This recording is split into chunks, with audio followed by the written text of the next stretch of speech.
राष्ट्रीय लोकदल के राष्ट्रीय अध्यक्ष जयंत चौधरी जी हमारे साथ हैं। राज्यसभा के लिए नॉमिनेशन किया है। सर, क्या प्राथमिकताएं रहेंगी? राज्यसभा आप जा रहे हैं। राज्यसभा एक बहुत बड़ा अवसर है और वहाँ बहुत बुद्धिजीवी सदस्य हैं, सदन में सीनियर मेंबर्स रहते हैं, तो हम जाके देखेंगे। और 8 साल बाद एक सदन के सदस्य के रूप में मैं वहाँ रहूँगा। मेरी कोशिश रहेगी कि जो यूपी के जनता ने जो आशीर्वाद दिया है, जो हमारे साझे मुद्दे हैं गठबंधन के, उन्हें हम मजबूती देंगे। सर, यूपी पश्चिम से आप आते हैं। अभी योगी सरकार का बजट आया, कहा जा रहा है किसानों के लिए बहुत कुछ है। आपको क्या लगता है, गन्ना किसानों का कोई निवारण हुआ इस बजट? किसान तो सोचता है कि हर साल किसान के बजट को बताया जाता है किसानों का बजट है, और किसान लगातार नीचे फिसलता जा रहा है। तो ईमानदारी से पूछो तो किसानों के लिए बजट में क्या है? आपने टोटल जो आवंटन किया है 6 लाख करोड़ के बजट में, आपने किसानों को 2.8% दिया है। 2.8% का हक बनता है क्या किसानों का? जो 25-26% स्टेट के जीडीपी का किसान दे रहे हैं। प्रदेश में मैन्युफैक्चरिंग सेक्टर अभी नहीं है।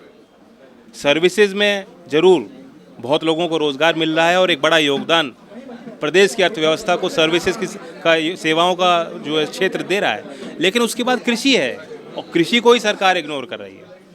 सर, अर्थव्यवस्था की बात आपने करी। ग्राउंड ब्रेकिंग सेरेमनी होनी है 3 जून को। पीएम मोदी आ रहे हैं। 1 लाख ट्रिलियन डॉलर की अर्थव्यवस्था यूपी की बनाने का योगी जी का ऐलान है। अभी तो टेंडर किया है, टेंडर भी नहीं खुला है। बाहर की विदेशी एजेंसी को बुला के ठेका दिया जाएगा और प्लान वो बनाएंगे। यानी इन पे प्लान भी नहीं बन पा रहा।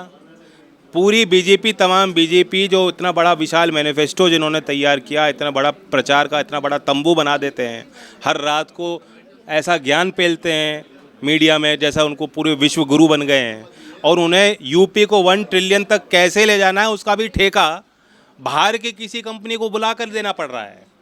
तो कोई विजन नहीं है। मतलब सर, ज्ञानवापी जैसे मुद्दे काफ़ी हावी हैं यूपी में। इस समय आज लखनऊ में भी एक मस्जिद है, वहाँ पर जलाभिषेक करने के लिए एक बीजेपी नेता निकले थे, उनको हाउस अरेस्ट किया गया है।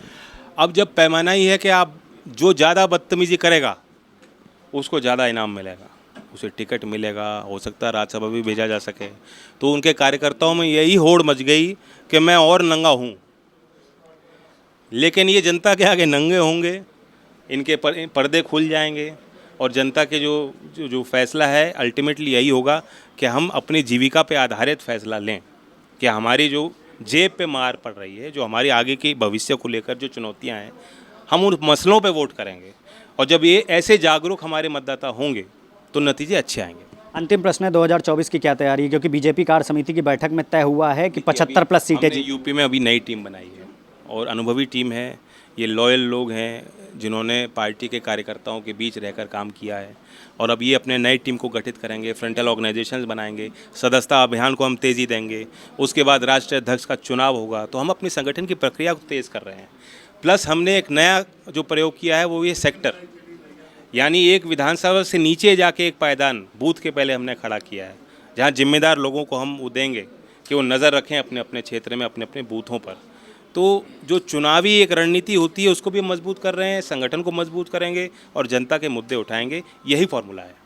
धन्यवाद हमसे बात करने के लिए। तो हमसे बात कर रहे थे राष्ट्रीय लोकदल के राष्ट्रीय अध्यक्ष जयंत चौधरी जी, जिनका साफ तौर पे कहना है कि 2024 के लिए एक नई रणनीति के तहत मैदान में उतरेंगे और सेक्टर प्रभारी बनाए जाएंगे, नेताओं की जिम्मेदारियां तय करी जाएंगी। कैमरा पर्सन वीरेंद्र के साथ पुनीत मोहन, R9 न्यूज़, लखनऊ।